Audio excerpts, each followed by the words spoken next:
إن الحمد لله نحمده ونستعينه ونستغفره ونعوذ بالله من شرور أنفسنا ومن سيئات أعمالنا من يهده الله فلا مضل له ومن يضلل فلا هادي له وأشهد أن لا إله إلا الله وحده لا شريك له وأشهد أن محمدا عبده ورسوله صلى الله عليه وعلى آله وصحبه وسلم تسليما كثيرا.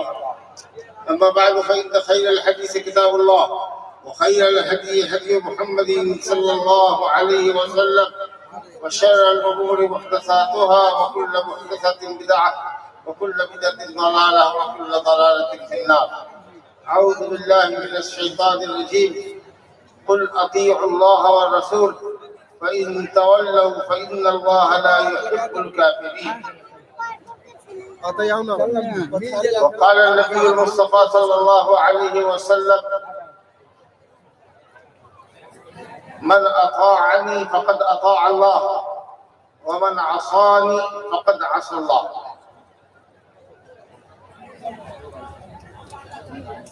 صدر کانفرنس لازم جلسہ یا ناظمین جلسہ اسٹیج پر اور اسٹیج کے نیچے تشریف فرما علماء کرام، ملت اسلامیہ کے نوجوانوں، بزرگوں اور عزیزوں، پردہ نشین مسلمان خواتین،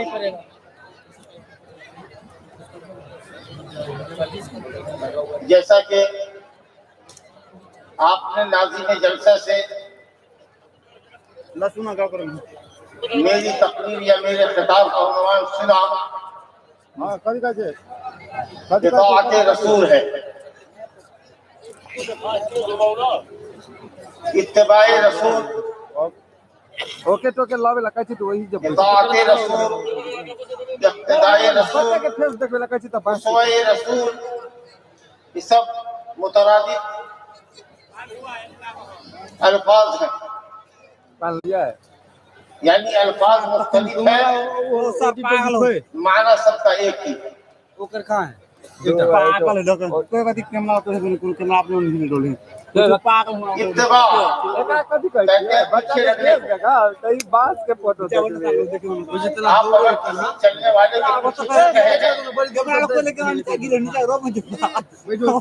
تو اس کو کہتے ہیں اتباع.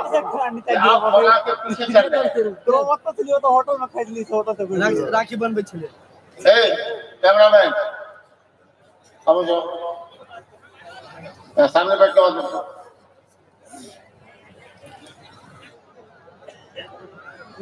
نبی کریم صلی اللہ علیہ وسلم نے جو کام کیے ہیں، مثال کے طور پر روزہ آپ کو رکھا ہے، فرض روزہ، طلوع فجر صادق سے لے کر غروب آفتاب تک کھانے پینے اور ہم بستری سے پرہیز کیا ہے. اگر کوئی شخص اس کھیل کو ویسے نہ بجا رہے، جزوی طور پر رکا رہے، آدھے دن تک رکا رہے، یا صحبت اور مجامعت سے تو رکا رہے، کھانے پینے جیسی چیزیں کیے اور کھائے، تو ظاہر ہے کہ یہ اتباع نہیں کیا. اسی طریقے سے جن کاموں کو نبی صلی اللہ علیہ وسلم نے چھوڑا ہے،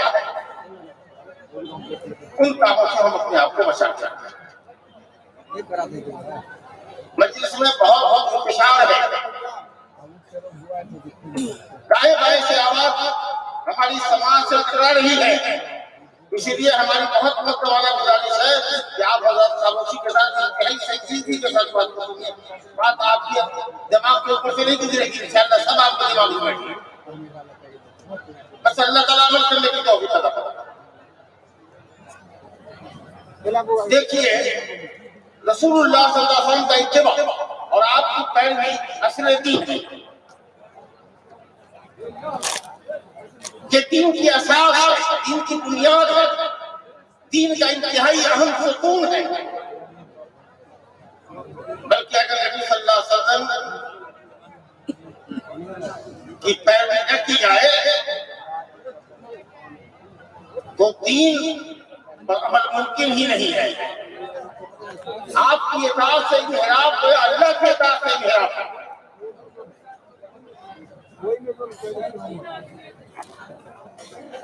اللہ کا دین اسلام قرآن اور حدیث میں مبنی ہے، اور یہ دونوں اللہ سبحانہ و تعالی کی طرف سے نازل کردہ وحی ہے۔ دین ہمارا عقل پر مبنی نہیں ہے۔ یہ ٹھیک ہے کہ دین دین فطرت ہے، یہ دین عقل سلیم سے ٹکراتا نہیں ہے، لیکن یہ بھی ضروری نہیں ہے کہ ہر بات کی بنیاد کو، ہر بات کی حقیقت کو عقل انسانی سمجھے بھی۔ اسی لیے اگر کوئی بات ہماری عقل سے ٹکراتی ہو یا سمجھ میں نہ آتی ہو تو ہم پر بحیثیت مسلمان، بحیثیت امت رسول واجب ہے کہ ہم بلا چیز و چرا آپ کی بات کو، نبی صلی اللہ علیہ وسلم کی بات کو، اللہ رسول کی بات کو قبول کریں۔ شریعت پر عمل کرنا، اتباع کتاب و سنت کرنا بجائے خود حکمت ہے۔ اگر حکمت اور سمجھ میں آ جاتی ہے آپ کو تو اچھی بات ہے، اگر نہیں ہے تو بات کی کھال میں ادھریے، نہ سمجھ میں آئے گا، لیکن اللہ رسول نے کہا ہے امن نہ صدق نہ کی۔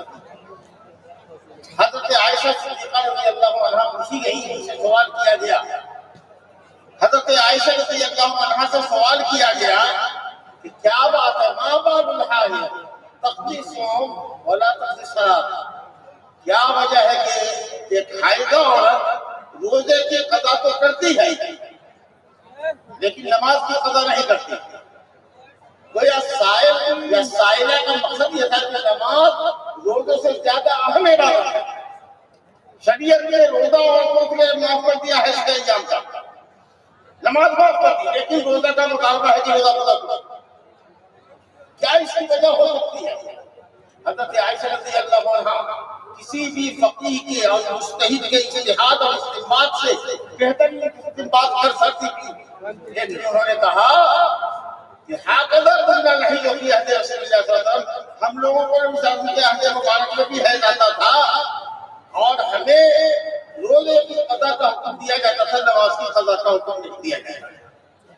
گویا انہوں نے سنت کو سامنے کر دیا، گویا سنت پر عمل کرنا اپنے آپ میں حکمت ہے، دانائی ہے۔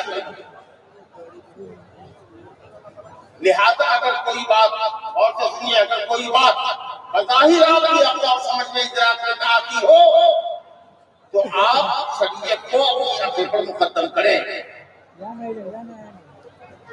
ابو زناد بزرگ محدث گزرے ہیں، وہ کہتے تھے کہ بہت ساری سنتیں اور حق بظاہر انسانی عقل کے خلاف، اور مثال کے طور پر انہوں نے کہا اس کو علامہ ابن حجر اسقلانی نے فتح الباری میں ذکر کیا ہے، باب المسائل الخفین کے تحت ابو زناد تک کو نقل کیا ہے کہ عقل یہ کہتی ہے کہ مجھے پر اگر آدمی مسا کرے تو اس کے تلوے پر ہاتھ پھیرے، تر ہاتھ گیرا ہاتھ اس کے تلوے پر، کیونکہ آپ کی تلوے کو اس ذریعے چلتا ہے، لیکن شریعت کیا کہتی ہے کہ مجھے کے اوپری حصے کا مسا کرو۔ اور حدیث میں حضرت علی رضی اللہ عنہ کا قول ہے، لو كانت بالرأي لكان اعلى الخف اولى بالمسجد اسفله او بالادراك۔ اگر دین عقل پر مبنی ہوتا تو عقل تو یہ چاہتی ہے کہ موزے پر تلوے کے نیچے حصے کا مسا کیا جاتا، اور نیچے مسا کرنا یہ زیادہ بہتر ہوتا موزے کے اوپر مسا کرنے سے، لیکن شریعت کہتی ہے کہ اوپر مسا کرنا۔ اسی لیے اگر کوئی بات عقل میں نہ آئے یا اس کی حکمت سمجھ میں نہ آئے تو اس کا یہ مطلب نہیں ہے کہ آپ رسول اللہ صلی اللہ علیہ وسلم کی پیروی نہ کریں جب تک کہ عقل کی تصوفی پر نہ تول لیں۔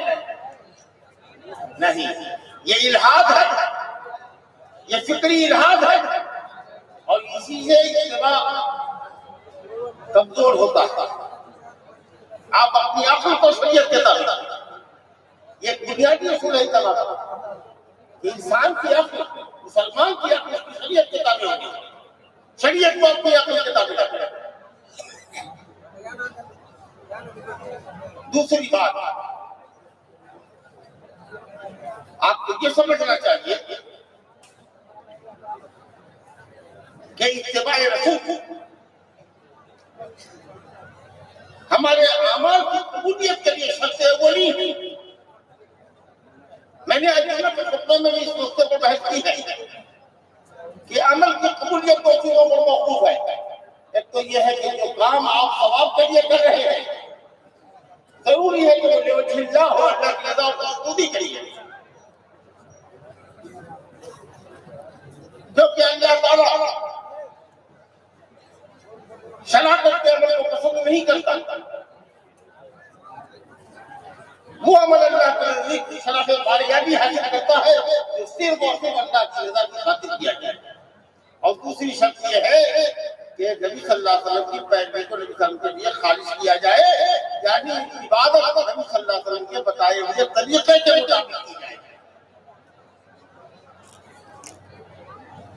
ظاہر بات ہے کہ آپ اس کی عبادت کر رہے ہیں، اس نے عبادت کا طریقہ سکھانے کے لیے ہی رسول بھیجا ہے۔ اگر آپ عبادت کرنے والے کی شک کے مطابق عبادت نہیں کریں گے تو بھلا عبادت کیسے کریں گے؟ حضرت حسن بصری رحمۃ اللہ علیہ کا قول ہے کہ لا یصح قول الا بعمل ولا یصح عمل قول وعمل الا بنیت ولا یصح قول وعمل ونیت الا بسنت۔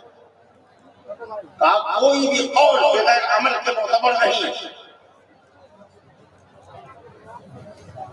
اور کوئی بھی قول و عمل بغیر نیت کے معتبر نہیں، انما الاعمال بالنیات، اور کوئی بھی قول و عمل اور نیت بغیر سنت کے معتبر نہیں۔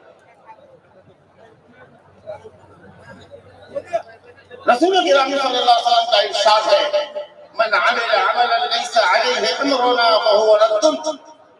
کوئی بھی عمل کر دو، کتنا بڑا ہی عمل کر لو، لیکن نبی صلی اللہ علیہ وسلم کی سنت کے مطابق نہیں ہے تو وہ عمل مردود ہے۔ وہ عمل سنت کے اگر خلاف ہے تو وہ بدعت ہے، اور اللہ رب العالمین کی طرف سے عمل کو قبول نہیں کرتا۔ نبی کریم نے فرمایا علیکم بسنتی وسنت الخلفاء المہدیین الراشدین، اے لوگوں تم پر لازم ہے کہ تم میری سنت کی پیروی کرو اور خلفاء راشدین نیک اور ہدایت یافتہ خلفاء کی پیروی کرو۔ وہ ہدایت یافتہ خلفاء کون ہیں؟ بالاتفاق امت محمدیہ ہے، سنت والجماعت ابو بکر عمر عثمان و علی رضی اللہ عنہم اجمعین کی جماعت ہے۔ نبی صلی اللہ علیہ وسلم نے نام نہیں لیا ہے، لیکن آپ نے فرمایا کہ میرے بعد خلافت علی منہاج النبوت، نبوت کے طریقے پر 30 سال رہے گی، جو حضرت حسن رضی اللہ عنہ کی 6 مہینے کی خلافت کو لے کر پوری ہوتی ہے۔ اگر سے ان کے علماء اس بات پر متفق ہے کہ خلافت راشدہ کے اندر حضرت حسن کی خلافت نہیں ہے تو 6 مہینے کی مدت کو نکال دیجئے تو کوئی 29 سال سیدنا ابو بکر صدیق کی خلافت سے لے کر کے حضرت علی رضی اللہ عنہ کی شہادت کے اوپر اور اسی خلافت کو من بعد 30 سنہ میرے بعد 30 سال خلافت رہے گی۔ اس دور میں پیریڈ میں اس ڈیوریشن میں جو خلفاء گزرے ہیں وہی راشدین اور ہدایت یافتہ ان کی پیروی کرو، کیونکہ وہ سب سے اچھے لوگ ہیں جن کی پیروی کی جانی چاہیے۔ حضرت عبداللہ بن مسعود کا قول ہے من کان مستقلا فلیستقل بمن قد مات فإن الحي لا تضمن عليه الفتنہ۔ کہتے ہیں اگر کسی کو اپنے لیے پیشوا نمونہ بنانا ہے تو ان لوگوں کو بناؤ جو مر چکے ہیں، اور سن لو سب سے اچھے لوگ اس امت کے سب سے افضل لوگ محمد صلی اللہ علیہ وسلم کے اصحاب ہیں۔ كانوا أبر الناس قلوبا وأعمقهم علما وأقلهم تكلفا، سب سے زیادہ گہرائی میں رکھنے والے، سب سے زیادہ گہرائی میں رکھنے والے اور سب سے اچھی سمجھ رکھنے والے، سب سے زیادہ تصرفات سے دور رہنے والے، سب سے اچھا دین رکھنے والے اصحاب محمد رضی اللہ عنہ اجمعین تھے۔ اللہ نے ساری دنیا کو دیکھا، سب سے اچھا قلب محمد صلی اللہ علیہ وسلم کو پایا تو نبوت کے پیغام کے لیے نبی صلی اللہ علیہ وسلم کو منتخب فرمایا، اور اس کے بعد نبی صلی اللہ علیہ وسلم کے وزراء کی حیثیت سے، نبی صلی اللہ علیہ وسلم کے اصحاب کی حیثیت سے، نبی صلی اللہ علیہ وسلم کے دین اور آپ کی شریعت کی بالادستی کے لیے جن لوگوں کا انتخاب فرمایا وہ امت کے سب سے افضل لوگ تھے، وہ صحابہ کرام تھے۔ ان سے محبت کرو، ان کی سنت کو، ان کے آداب و اخلاق کو مضبوطی سے تھامو۔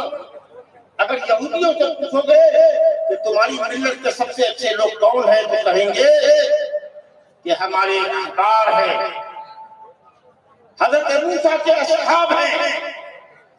اور عیسائیوں سے پوچھو گے، نصارہ سے، کہ تمہاری ملت کے سب سے اچھے لوگ کون ہیں، وہ کہیں گے کہ عیسیٰ علیہ السلام کے حواریین اور ان کے مددگار ہیں۔ لیکن اگر شیعوں سے پوچھو گے، روافض سے پوچھو گے، شیعوں سے پوچھو گے کہ تمہاری امت کے سب سے گھٹیا اور خراب لوگ کون ہیں، تو کہیں گے اصحاب محمد۔ ان کے نزدیک تینوں خلفاء کافر ہیں سوائے حضرت علی بن ابی طالب رضی اللہ عنہ۔ دین میں جتنی دھماکہ چوکڑی، آپ رسول مولانا سے ہم سے پہلے آئے تھے مولانا توصیف فضی صاحب، کہ دین کو سب سے زیادہ اگر کسی نے بگاڑا ہے اور شرک و بدعت کے اکھاڑے قائم کیے ہیں تو شیعہ ہے، روافض۔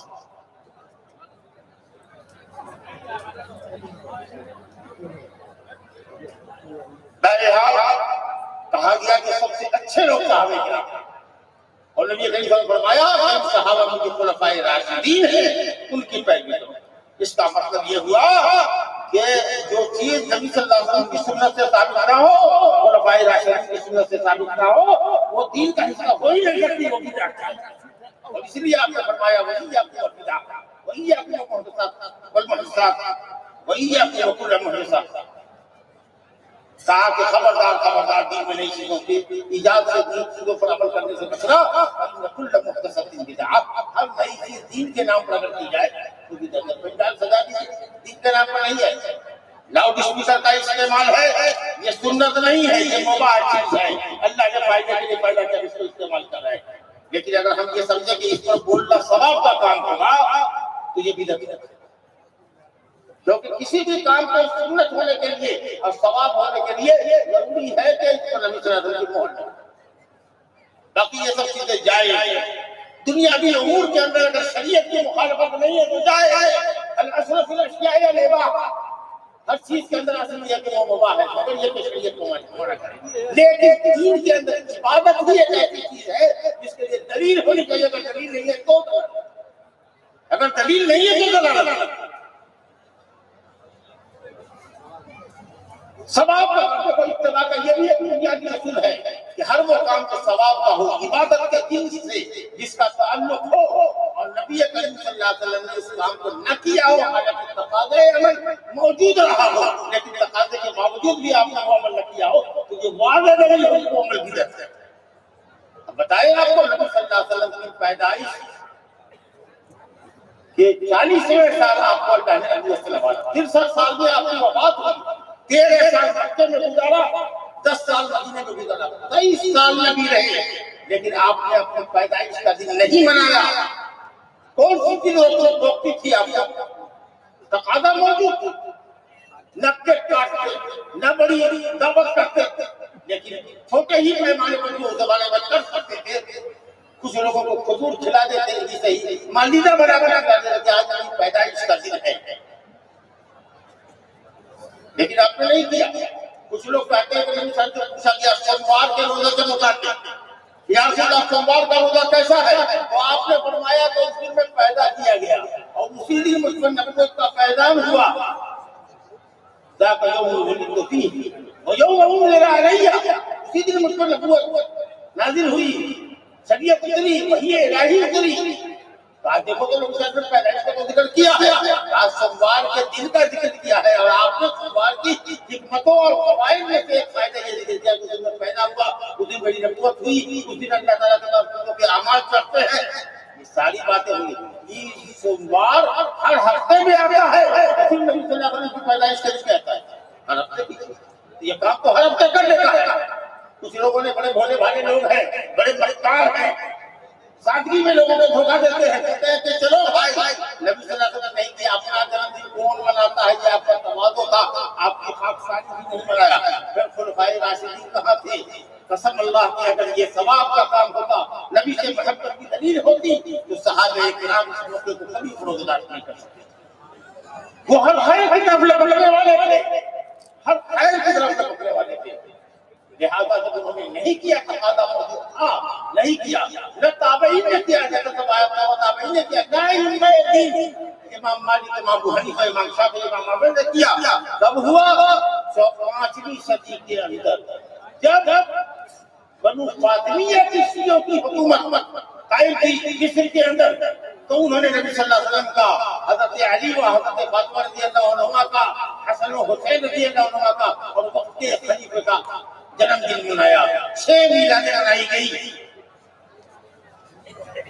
تو کہا گیا یہ کہ تقاضا موجود ہو اس کو کرنے کا نہیں کیا. انسان کو معراج ہوا بڑے جشن کے ساتھ, بڑی گہما گہمی کے ساتھ, بڑے کم تراؤ کے ساتھ, بڑے تام جھام کے ساتھ لوگ شب معراج مناتے ہیں. جس کو اللہ نے عزت دی چلے رات میں, اس نے تو کبھی نہیں تام جھام کیا, کہیں بھی آپ نے صدقہ نہیں کیا, کوئی اس رات میں عبادت نہیں کیا, کوئی نماز میں نہیں آپ نے پڑھی. آپ کیسے متبع سنت ہیں کہ سنت کی پیروی کا دعویٰ بھی کرتے ہیں, لیکن آپ نبی صلی اللہ علیہ وسلم کے عمل کو نہیں دیکھتے. کون سی چیز تو جان کے لیے مانے. ہجری سال جب آپ نے ہجرت کیا, آپ کی زندگی میں آیا, خلافت راشدہ میں حضرت عمر فاروق نے ہجری سال سے اسلامی تاریخ کا آغاز کیا. وہ سیلیبریٹ کر سکتے تھے, پہلی محرم الحرام کو سیلیبریٹ کر سکتے تھے. آپ کیوں کرتے ہیں؟ آپ کو اسلامی ہجری سال کو چھوڑ دیجیے, آپ کو اسی میلادی سال کا جشن مناتے ہیں, جبکہ دونوں ہی سالوں کا جشن منانا بدعت ہے. اسلام میں بدعت ہے, یہود و نصارہ کا تشبہ. اچھا, کچھ لوگ یہ سمجھتے ہیں کہ دین کے اندر جتنی تکلیف برداشت کریں گے اتنا ثواب زیادہ ہوگا. تو کچھ لوگوں کو دیکھیے گا کہ سالوں سال باہر نکلے ہوئے ہیں. کیا بات ہے بھائی؟ وہ دعوت تبلیغ کے لیے نکلے ہوئے ہیں, لے کر کے نکلے ہوئے ہیں. بیوی کی فکر نہیں, بیٹی کی فکر نہیں, بچوں کی فکر نہیں, کاروبار کی فکر نہیں, روکھا پھیکا کھاتے ہیں, بیوی سے بستر الگ رکھتے ہیں, وغیرہ وغیرہ. گوشت نہیں کھاتے ہیں, اچھا لباس نہیں پہنتے ہیں, اللہ رب العالمین نے سب توفیق دیا, تکلیف میں زندگی بسر کرتے ہیں. جوگیانہ دین سمجھتے ہو اسلام کو, ان لوگوں کی طرح سمجھتے ہو جو جنگلوں میں رہتے ہیں, لگوں کو باندھ کے رکھتے ہیں, پورا بدن کھلا رہتا ہے, ہوا میں ہاتھ کو لہرا کر سکھا دیتے ہیں. ایسا دین نہیں ہے. تکلیف کا نام دین نہیں ہے. اللہ کا دین تو آسانی کا وقت ہے. یرید اللہ بکم الیسر ولا یرید بکم العسر. اللہ تو آسانی چاہتا ہے, سختی تو کبھی نہیں چاہتا. ما جعل علیکم فی الدین من حرج, تمہارے دین میں اللہ نے کوئی تنگی رکھی ہی نہیں ہے. وَعِيسَى بِالْحَنِيفِيَّةِ اسْتَمْحَا, اللہ رب العالمین نے توحید کا آسان دین دے کر کو بھیجا. آپ یہ فرما رہے ہیں اور آپ مشقت کی زندگی کو دین اور ایمان سمجھ رہے ہیں. ایک بوڑھے نے نظر مانی تھی ایک آدمی نے کہ وہ مکہ شریف چل کر کے جائے گا پیدل, اور دیکھا نبی صلی اللہ علیہ وسلم نے کہ وہ 2 بیٹوں کے کندھوں پر ہاتھ رکھ کر کے اپنے پاؤں کو زمین پر گھسیٹتا ہوا مکہ کے راستے میں جا رہا ہے. آپ نے پوچھا کیا ہے بھائی اس کا؟ تو کہا کہ انہوں نے نظر مانی ہے, منت مانی ہے کہ مکہ جائیں گے. بخاری شریف کے حدیث سے آپ نے کہا ان اللہ ان تعذیب ھذا نفسہ لغنی, اللہ رب العالمین اس شخص کے اپنے آپ کو عذاب دے دیتے اور تکلیف میں اتار کرنے سے بے نیاز ہے. کون سو کی چاہتے سواری پر چڑھا کر کے اس کے لیے.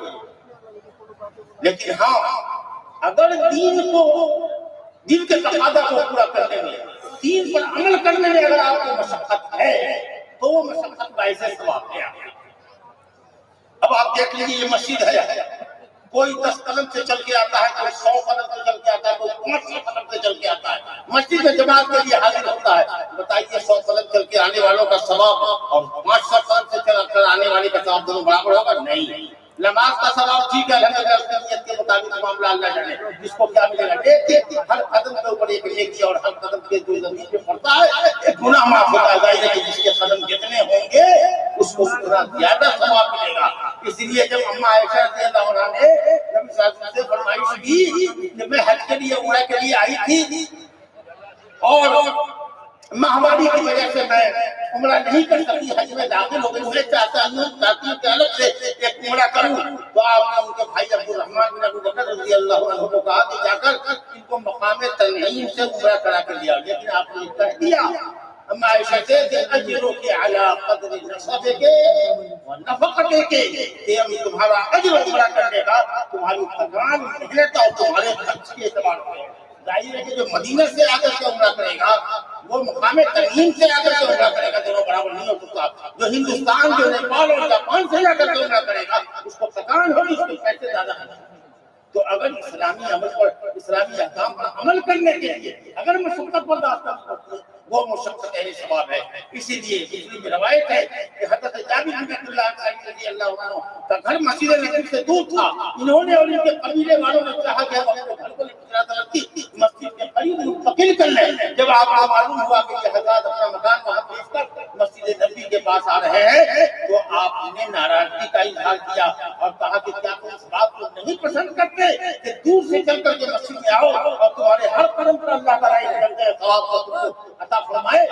یا رسول اللہ, ایک صحابی نے کیا گھر ہوتے دامن میں تھا, ایک وقت کی نماز جس کی خطا ہوتی تھی مسجد میں, اس نے کہا یا رسول اللہ ہم چاہتے ہیں کہ یہاں قریب ہو جائے. آپ نے کہا کہ نہیں. تو کہا اچھا ٹھیک ہے, تو ایک شخص کے اوپر ہم یہ رکھتے ہیں کہ اگر مسجد ہم آتے ہیں تو جس طریقے سے ایک قدم پر ثواب اور گناہ معاف ہوتا ہے, میرا مسجد سے لوٹ کر گھر جانا بھی ہمارے لیے باعث اجر و ثواب ہو. کہا انقاک اللہ ذالک, اللہ تعالیٰ تمہاری مراد پوری کرے اور تمہارے حوصلے کی اللہ تعالیٰ لاج رکھے اور تمہاری نیت کے مطابق ان کو ثواب دے. کیونکہ ظاہر ہے کہ جو آدمی مسجد آیا ہے وہ مسجد میں نہیں رہے گا, وہ گھر بھی لوٹ جائے گا. لہٰذا واپسی بھی اس کی ویسے ہی ثواب کی باعث ہوگی جیسے کہ اس کی آمد ہوئی ہے.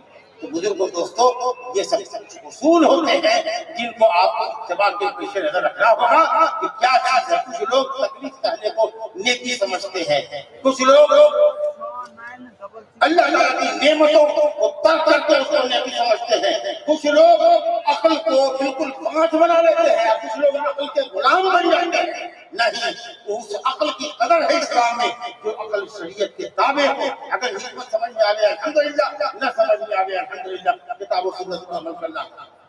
بزرگوں اور دوستوں, میں یہ آپ سے کہہ رہا تھا کہ اتباع آپ کے عمل کی قبولیت کے لیے ضروری ہے. اسی سلسلے کی یہ باتیں ہم سمجھتے ہیں. اتباع دخول جنت کے لیے شرط ہے. اگر نبی کی پیروی کے آپ کو جنت نہیں ملے گی. آپ نے فرمایا جو میرا پیروکار نہیں ہے وہ میرا امتی نہیں ہے. کل امتی يدخلون الجنة الا من ابى, ہر امتی جنت میں داخل ہوگا سوائے اس کے جو میرا انکاری ہے. یا رسول اللہ کون بڑا انکاری ہوگا؟ آپ کا امتی بھی ہو اور آپ کا انکار بھی کرے. کہا جس نے میری اطاعت کی وہ جنت میں داخل ہوگا اور جس نے میری اطاعت سے منہ موڑا اس نے میرا انکار ہی تو کیا. میرا کہلاتا ہے لیکن میری بات نہیں مانتا, تو امتی کیسے ہو اور وہ جنت میں کیسے ہے؟ رسول کرام صلی اللہ علیہ وسلم نے فرمایا ہے کہ امت یہ امت 73 فرقوں میں بٹ جائے گی. کہا 72 فرقے جہنمی ہوں گے, ایک فرقہ جنتی ہوگا. کہا وہ کون؟ کہا وہ جو میرے اور میرے صحابہ کے قریب ہے. جنت کا داخلہ اگر آپ چاہتے ہیں تو نبی کی پیروی کیجیے.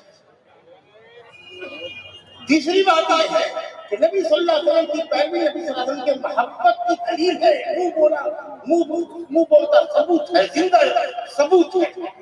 کیونکہ آدمی جس سے محبت کرتا ہے اس کی ہر بات مانتا ہے. محبت کرنے والا اپنے محبوب کی ہر بات مانتا ہے, اس کی بات ماننا پیروی کرنا ہے.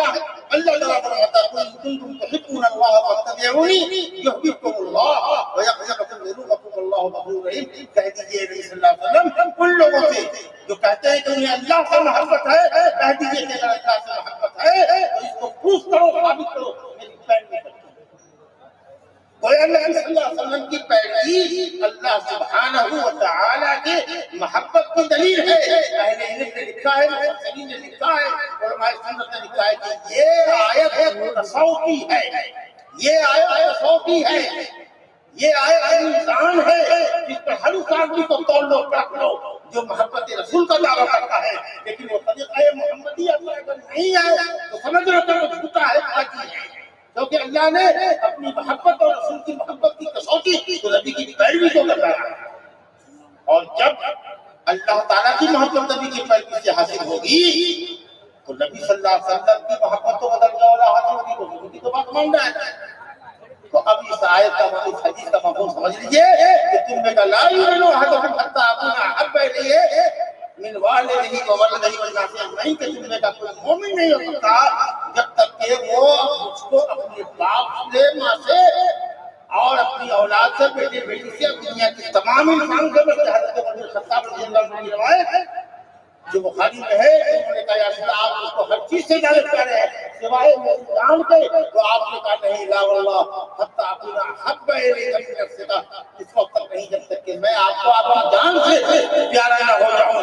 جب انہوں نے کہا کہ ہاں یا رسول اللہ الان انت احب الی من کل شیء، اب آپ اس کو میری جان سے بھی زیادہ پیارے ہیں، تو آپ نے کہا الان انت جاؤ، الان انت جاؤ، یعنی جو بات آپ کو پہلے کہنی چاہیے تھی وہ بات اب آپ نے معلوم ہے، سوچ کے جواب دینا چاہیے تھا۔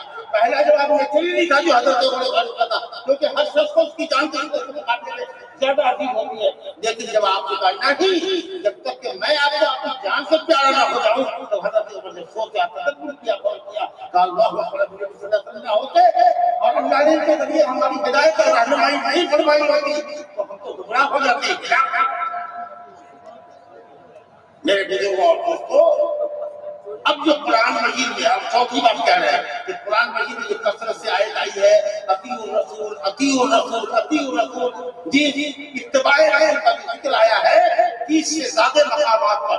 اس حکم کو کیسے ہم بجا لائیں گے، اس واجب پر کیسے عمل ہوگا اگر نبی صلی اللہ علیہ وسلم کی پیروی نہ کرے تو اس وعید کا کیا بنے گا جو وعید نبی صلی اللہ علیہ وسلم کی پیروی نہ کرنے پر اللہ نے سنائی ہے۔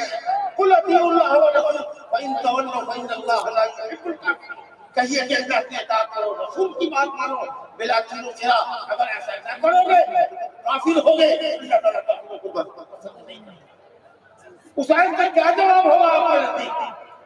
فَلْيَحْذَرِ الَّذِينَ يُخَالِفُونَ عَنْ أَمْرِهِ أَن يُصِيبَهُمْ فِتْنَةٌ أَوْ يُصِيبَهُمْ عَذَابٌ أَلِيمٌ، جو نبی کا کہا نہ مانے ان کو فتنے سے اور عذاب علیم سے بچنا چاہیے۔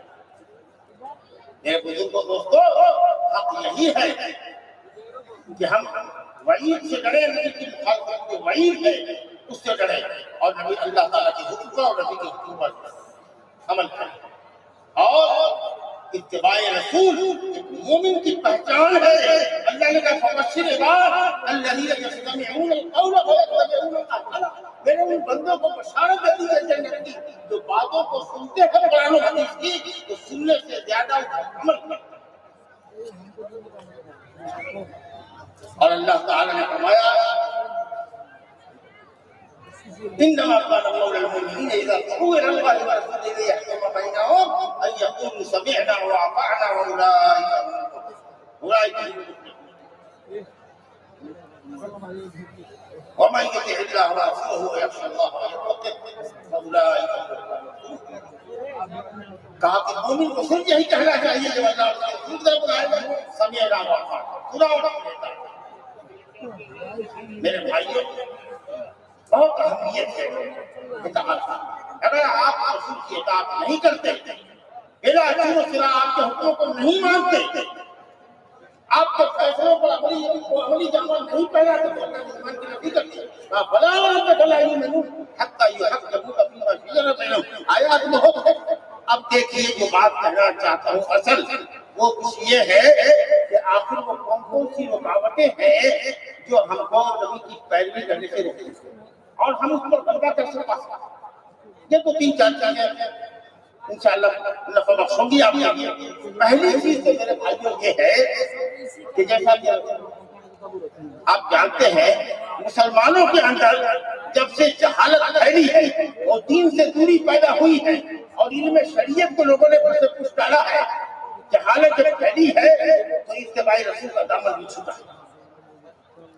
یہ جہالت دینی تعلیم سے جہالت دینی احکام سے ناواقفی ہے، یہ زہر حلال ہے، زہر باطل۔ اس کے لیے ضروری کیا ہے کہ ہم علم سیکھیں، علماء سے علم سیکھیں۔ نہیں سیکھ سکتے ہیں تو ان کی مجالس میں بیٹھیں، ان کے وعظ و بیان کو سنیں، ان کے دروس میں شرکت کریں۔ حضرت عبداللہ بن مسعود رضی اللہ عنہ کا قول امام طارمی نے ذکر کیا ہے سنن میں، کہا کہ اُبْتُ عَالِمًا او متعلما او مستمعا ولا تكن الرابع تحلیق، کہا یا تو عالمانہ زندگی عالم کی حیثیت سے معلم کی حیثیت سے گزارو، یا متعلم بن کر گزارو، یا علماء کی باتوں کو سننے والے ہو کر گزارو۔ اگر نہ تم عالم ہو، نہ متعلم ہو، نہ دین کی بات و بیان کو سنتے ہو، تو اگر تم چوتھے ہو تو کئی تینوں کے علاوہ تو ہلاکت یقین ہے۔ اس لیے بنیادی طور پر یہ ضروری ہے کہ جہالت کا خاتمہ کیا جائے۔ جہالت کو نبی صلی اللہ علیہ وسلم نے قیامت کی علامت بتایا ہے، کہا کہ قرب قیامت میں جہالت عام ہو جائے گی۔ ہزاروں آدمی میں آپ کو شاید دو چار آدمی بھی ملے جس کو عقیدے کا علم ہو، جس کو واجبات اور فرائض کو عملی جامہ پہنانے کا سنت کا علم ہو۔ آوا کا آوا جاہل ہے، آوا کا آوا جاہل ہے۔ صحیح میں سورۃ فاتحہ نہیں پڑھ سکتا، تحیات درود نہیں پڑھ سکتا، روزہ فرض کے احکام نہیں سمجھتا، زکات کے مسائل نہیں اس کو معلوم، کس قدر جہالت ہے۔ تو ظاہر ہے کہ جب جہالت ہوگی، آپ کو اتباع کی اہمیت نہیں معلوم ہوگی، دین پر عمل کرنے کے کیا تقاضے ہیں، دین ہم سے کیا چاہتا ہے، جب آپ کو معلوم نہیں ہوگا، جہالت ہوگی تو اتباع کا دامن چھوٹے گا۔ جب نبی کی پیروی کرو گے تو اللہ کا عذاب آئے گا، فرقوں میں گروہوں میں تقسیم کر دیے جاؤ گے، اللہ تعالیٰ دشمنوں کو مسلط کر دے گا۔ یہ سب آپ جہالت کی وجہ سے۔ نبی کریم صلی اللہ علیہ وسلم فرماتے ہیں کہ ان اللہ لا يقبض العلم انتزاعا ينتزعه من العباد، اللہ تعالیٰ اقبال کی سینے سے لوگوں کے دل سے علم کو نہیں اٹھائے گا، رفتہ رفتہ علماء کی موت کے ساتھ علم ان کا چلا جائے گا، حتی اذا لم يبق عالما، جب اللہ کسی عالم کو نہیں باقی رکھے گا، اتخذ الناس رؤوسا جهالا، لوگ جاہلوں کو سردار بنا دیں گے اور انہیں سے مسئلے پوچھیں گے، اب وہی جاہل جو فتویٰ دے گا اس پر عمل کریں گے، کیوں وہ جاہل خود بھی گمراہ ہوگا، لوگوں کو بھی گمراہ کرے گا۔ اللہ کہتا ہے وَلَا تَقْفُ مَا لَيْسَ لَكَ بِهِ عِلْمٌ، کتنے مولوی ہوں گے جن کو مسئلہ نہیں ہے، لیکن اگر ان سے مسئلہ پوچھ دو تو الٹا سیدھا کوئی نہ کوئی جواب دے کے چلا جائے گا، نکل جائے گا، اس طریقہ سے گمراہی پھیلے گی، گمراہی پھیلے گی۔ علم نہیں ہے، صحیح جعلی روایتوں کو خوب چلا رہے ہیں، بازار میں خوب چلا رہے ہیں، ہر ایک سکے کے طریقے سے چھوٹے سکوں کو پھیلا رہے ہیں۔ حق کی نشر و اشاعت سے علماء خاموش ہیں، حق واضح نہیں کرتے۔ جب یہ سب صورتحال ہوگی، غلط مسئلہ ہوگے تو گمراہی پھیلے گی۔ وَلَا تَقْفُ مَا لَيْسَ لَكَ بِهِ عِلْمٌ إِنَّ السَّمْعَ وَالْبَصَرَ وَالْفُؤَادَ كُلُّ أُولَٰئِكَ كَانَ عَنْهُ مسؤولا۔ اس لیے میرے بھائیوں علم حاصل کرو۔ یہ جو مدارس کھلے ہوئے ہیں جن کے زیر اہتمام یہ جلسہ ہے، اس طریقے سے جو مدارس آپ کے علاقے کے اندر ان کو سیکھو، خود فکر سے سیکھو۔ اگر یہ مدرسے ٹوٹ گئے تو تمہارے وجود کو بھی کوئی بچا نہ سکے۔ علم سے، دین سے، شریعت سے تمہارا وجود قائم ہے۔ یوں بھی تو تصاویر کا بتائی ہے، سیلاب کے اوپر بہنے والے تنکوں کی حیثیت ہے۔ آپ نے سنا نا، ہر تیسرا آدمی ہر چوتھا آدمی دنیا کا مسلمان ہے، اور تو کہ مثلے شبنم بلبلی و بلدئی در بغنداری کتابیں زندگی، قرآن اور حدیث کو لے کر چلنے والے مثل شبنم کے گھاس پر پڑے ہوئے چلنے والے بھوتوں دھروتا ہے۔ علم حاصل کرو، اور علم بھی حاصل کرو تو کس کے طریقے پر؟ سلف کے طریقے پر، سلف صالحین کے منہج پر۔ قسم اللہ کی میں سیکھنے سے اب آگے تو ہی کہتا ہوں کہ اگر سلف صالحین صحابہ تابعین کے منہج پر اگر کوئی ہے تو وہ حدیث میں، یہ علماء عقیدہ ہے، یہ علماء اہل سنت والجماعت ہے، جو حدیث والے ہیں، جو صحابہ کے منہج پر عمل کرنے والے ہیں۔ دنیا میں کوئی نہیں ہے سوائے اس اہل حدیث کے، اس محمدی گروہ کے، اس انصار السنہ کے، اس اصلی کے، اس سلفی کے، کوئی بھی نہیں۔ تو علم حاصل کرنا ہے ان کے طریقے پر، جن کا ایمان، جن کا منہج، جن کا فہم، جن کی بصیرت ہمارے لیے ہدایت ہے، اور جن کے طریقے سے انحراف ہمارے لیے باعث ضلال ہے۔ اور دوسری بڑی چیز جو اتباع کی راہ میں حائل ہے وہ آبا پرستی ہے، وہ علماء کی تقلید ہے۔ وَإِذَا قِيلَ لَهُمْ اتَّبِعُوا مَا أُنزِلَ إِلَيْكُم مِّن رَّبِّكُم، جب کہا جاتا ہے تو شریعت کی پیروی کرو جو شریعت منزلہ ہے، اللہ کی طرف سے اتاری گئی ہے، قالوا بل نتبع ما ألفينا عليه آباءنا أولو كان آباؤهم لا يعلمون شيئا ولا يهتدون۔ ہم کو وہ طریقہ چاہیے جو ہمارے باپ دادا کا، چاہے تمہارے باپ اور دادا بے عقل رہے ہو، چاہے وہ ہدایت ہے معلوم رہے ہو، پھر بھی اللہ کی پیروی کرو، اللہ کی شریعت کی پیروی۔ کس طریقے سے صحابہ کرام نے حدیثوں کے سامنے اپنی رائے کو، اپنی آرا کو، اپنے افکار کو چھوڑا ہے۔ بہت ساری مثالیں ہم کو جانا نہیں چاہتے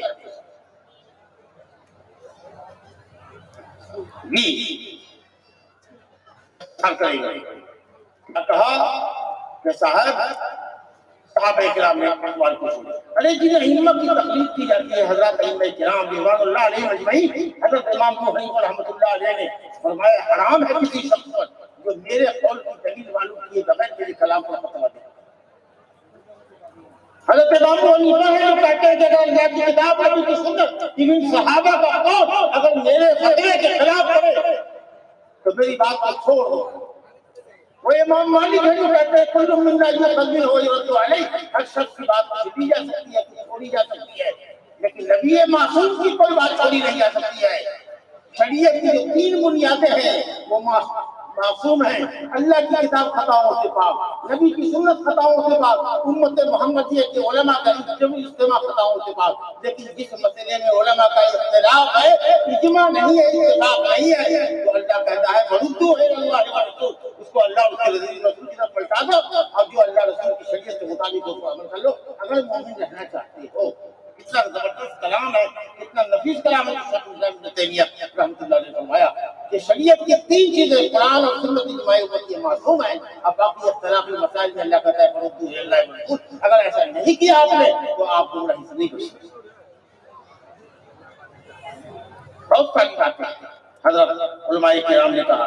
حضرت عمر بن عبدالعزیز کا مشہور قول ہے لا رأی لأحد یا یحرم علی العالم، ایک عالم پر حرام ہے کہ کسی حدیث کو سننے اور جاننے کے بعد اس کے خلاف فتویٰ دے، ایک عالم پر حرام ہے۔ اس طریقے سے اقوال آپ کو کثرت سے مل جائیں گے میرے بزرگوں دوستوں۔ تو دین اور شریعت پیروی کا نام ہے، قرآن اور سنت کی پیروی کا نام ہے، آبا پرستی کا نام نہیں، علماء پرستی کا نام نہیں ہے۔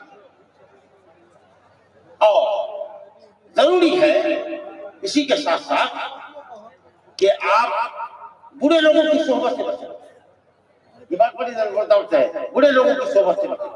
اگر بدعتیوں کے ساتھ رہیں گے، شیعوں کے ساتھ رہیں گے، رافضیوں کے ساتھ رہیں گے، ان اوباش شوریدہ ذہن نوجوانوں کے ساتھ رہیں گے جو آپ کو قرآن و سنت کے خلاف بلاتے ہیں، جو حکومت کے خلاف بغاوت کا علم بلند کرتے ہیں، جو اسلامی حکمرانوں کی شان میں گستاخیاں کرتے ہیں، جو لوگوں کو کافر کہتے ہیں، فاسق اور بدعتی کہتے ہیں بغیر سبب کے۔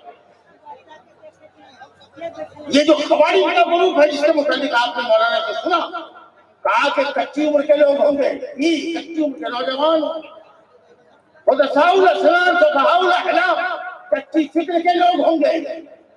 ارے بات تو کریں گے یقولون قول البریہ، نبی کی بات کہیں گے، قرآن پڑھیں گے، لیکن لا یجابون تلاقیہ، قرآن اور سنت کی سمجھ سے خالی۔ ہماری کی گمراہی یہی ہے کہ ان کے اندر جہالت ہے، قرآن اور حدیث فہمی سے وہ محروم ہے۔ جو کوئی قرآن و سنت صحیح سمجھ سے معلوم ہوگا وہ خارجی ہی ہوگا اور کوئی دوسرا نہیں ہوگا۔ اگر صحیح قرآن و سنت کا منہج معلوم ہو اور صحیح حدیث معلوم ہو اور اس کی علماء کے اخبار کی روشنی میں اس کی توجیہ معلوم ہو تو وہ کام نہیں کرے گا جو خوارج کرتا ہے۔ یہ بہت بڑا فتنہ ہے، اس وقت خوارج کا فتنہ ہے جو آپ دیکھ رہے ہیں۔ پوری مسلم پٹی جو ہے جو مڈل ایسٹ کا علاقہ ہے، جہاں دیکھ رہے ہیں کہ توڑ پھوڑ ہے، بم بلاسٹنگ ہے، جہاں وہاں لبنان میں، سیریا میں، یمن میں، عراق میں، جہاں بھی کچھ دیکھیے، مصر کے اندر جو اخوان المسلمین کا گروپ ہے، علماء اسلام نے اس وقت فیصلہ متفقہ دے دیا ہے کہ یہ اسلام سے خارج گروپ ہے، خارجی گروپ ہے، خارجی گروپ ہے، بڑوائیوں کا گروپ ہے، جن کے متعلق میں نے فرمایا تھا کہ اگر میں ان کو پاتا تو آگ و سمود کی طرف قتل کرتا۔ جب تک آپ کو علم نہیں ہوگا اس وقت تک آپ ہدایت کی راہ پر نہیں لگ سکتے۔ برے لوگوں کی صحبت میں مت رکھیے، بدعتیوں کے ساتھ رکھیے گا تو بدعت یا تو آپ کو عمل کروا کے چھوڑے گا یا آپ خاموش رہیں گے، بت پوجنے والوں کے پاس، قبر پوجنے والوں کے پاس جائیے گا، یا تو آپ پوچھیے گا یا چپ رہیے گا، اور اگر بولیے گا تو بھگانے سے پہلے اور الگ کرنے سے پہلے بدعت عمل کریں۔ آپ ان لوگوں سے پوچھیے جو ہم نام لینا نہیں چاہتے، بات بہت دور تک جائے گی، بات نکلے گی تو دور تک جائے گی۔ جو لوگ عبادت کے نام پر بدعت کرنے والے گروپ کے ساتھ رہے، جب ان کو اس گروپ کی بدعت معلوم اللہ عقیدے اور عمل کے اندر بدعت کے خلاف ہے، اسلامی عقیدے کے خلاف ہے، اور جیسے ہی اس جماعت کے ذمہ داروں نے دیکھا کہ اب یہ بندہ نکل جانے والا ہے عمل سے اور اگنور کر رہا ہے ہماری جمعیت کو، ابھی ہمارے جال سے نکل جائے گا، تو اتنی خطرناک اذیت ان کو تھی کہ علمان اور حدیث کیا کوئی اتحاد جیل میں 3 ڈگری کا پولیس اس کو اذیت کے چاہنے کی جو اذیت نکائی گئی ان کو۔ لوگوں نے اپنے واقعات بیان کیے کہ ہم اس جماعت کے پاس تھے، دعوت تبلیغ کے نام پر دنیا میں جی اس کونے سے اس کونے بھاگنے کے بعد جب ہم کو معلوم ہوا کہ اس کی بدعت ہے تو حضرات علماء کرام نے کہا، محمد بن سیرین کہتے ہیں کہ دیکھو کسی بدعتی کے پاس نہ بیٹھو، یا تو بدعت کی تائید کرو گے اور نہیں تو جب اس کو پتہ چلے گا کہ یہ بدعت سے بھاگ رہا ہے تو تم کو جدا کرنے سے پہلے بڑی تائید کیجیے۔ کچھ بدعتی آتے تھے، حضور ہم آپ کا کلام سننا چاہتے ہیں، علماء اسلام کے اتنی مولوی محمد بن سیرین کے پاس، ہم آپ کی بات صرف مجلس میں بیٹھ کے سننا چاہتے ہیں، ہم کچھ بولیں گے نہیں، کہا نہیں، تم کو شاید آدم پر یقین ہو کہ نہ ہو لیکن ہم کو اپنے آپ پر یقین نہیں ہے، ہو سکتا ہے کہ تم ہماری مجلس میں رہنے کی وجہ سے ہماری مجلس میں رہنے کی ہم نہ بھیا معاف کر تو ہمارے یہاں مطلب امام مالک رحمۃ اللہ علیہ تو پوچھتا ہے کہ نبی صلی اللہ علیہ وسلم اللہ تعالیٰ عرش کے اوپر مستوی ہے، کیسے؟ کہا نہیں سمجھ گیا تو بدعتی ہے، کیسے کا سوال کرتا ہے؟ اللہ مستوی ہے، عرش تو ہے، عرش کے اوپر بلند تو ہے، لیکن کیسے یہ سوال پوچھا جاتا ہے؟ کیا ہمارے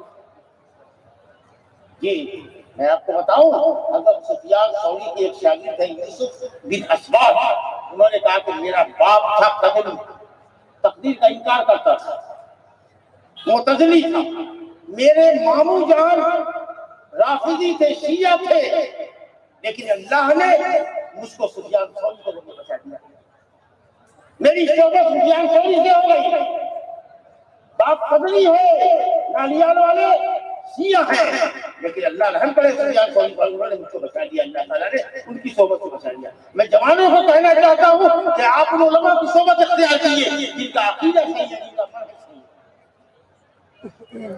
چلے گئے شیعوں کا جلسہ ہے، قبولیوں کا جلسہ ہے، بھلا کا جلسہ ہے، چلے گئے سننے کے لیے، ہو سکتا ہے کہ کوئی زبان مولوی اپنی جادو بیانی سے آپ کو موڑتے، مت جائیے۔ بڑے بڑے علماء پرہیز کرتے تھے اور اہل بدعت کی مجلسوں میں اٹھنے بیٹھنے سے منع کرتے تھے کہ اتباع کے راستے سے ہٹ کر ابتداء بدعت کے راستے پر لگ جاؤ گے۔ اس لیے نوجوانوں کو چاہیے کہ علماء سے کوئی بھی بات ہو، کوئی بھی نئی بات آئے، پوچھو شریعت کیا کہتی ہے، یہی پیروی ہے اور اسی کے لیے تم بڑھ پاتی ہیں۔ میرے بزرگوں اور دوستوں، علم حاصل کرو، منہج کے مطابق رہو، علماء سے رابطہ کرو، آبا پرستی چھوڑو، انشاءاللہ رب العالمین اگر یہ سب تمہاری نیت میں ہے اور درست ہے تو اللہ تعالیٰ چاہے گا تو آپ گمراہی کے راستے سے بچ جائیں گے، ہدایت کے اور اتباع کے راستے پر آپ قائم رہیں گے۔ میری اللہ سبحانہ و تعالیٰ سے دعا ہے کہ اے اللہ العالمین، دین جو اتباع رسول کا نام ہے، اتباع قرآن و سنت کا نام ہے، اے اللہ جس نبی کی پیروی کو تمہیں اپنی پیروی کا ڈالنا ہے، اس نبی کی مکمل پیروی کی، ان کے لائے ہوئے عقیدے کو اپنانے کی، ان کے اقوال پر عمل کرنے کی، ان کے افعال کو عملی جامہ پہنانے کی، اور جن باتوں سے نہیں سب نے پرہیز کیا ہے، ترک کیا ہے، حرام سمجھتے ہو کہ مکروہ سمجھتے ہو، ان تمام چیزوں کو بجا لانے اور ان تمام مکروہات اور محرمات کو ترک کرنے کی توفیق عطا فرما۔ اللہ رب العالمین نبی کریم صلی اللہ علیہ وسلم کی اتباع کے نتیجے میں ہم کو نبی کریم صلی اللہ علیہ وسلم کی رفاقت نصیب فرما۔ اللہ رب العالمین آپ کی اس جلسے کو، اللہ تعالیٰ آپ کی حاضری کو، علماء کرام کی جہود کو، اللہ رب العالمین آپ لوگوں کی محنتوں کو، آپ کے پیسوں کو اللہ قبول کرے، اور اس جلسے کو اور اس طرح کے دوسرے اہل سنت والجماعت کے جلسے کو، اہل الحدیث کے جلسے کو اللہ تعالیٰ ان کی ہدایت کے لیے اور ان کے ذریعے دوسروں کی ہدایت کا ذریعہ بنائے۔ اللہ رب اللہ التوفیق، وصلی اللہ وسلم وبارک علی نبینا محمد وعلی آلہ وصحبہ اجمعین، وآخر دعوانا الحمد للہ رب العالمین۔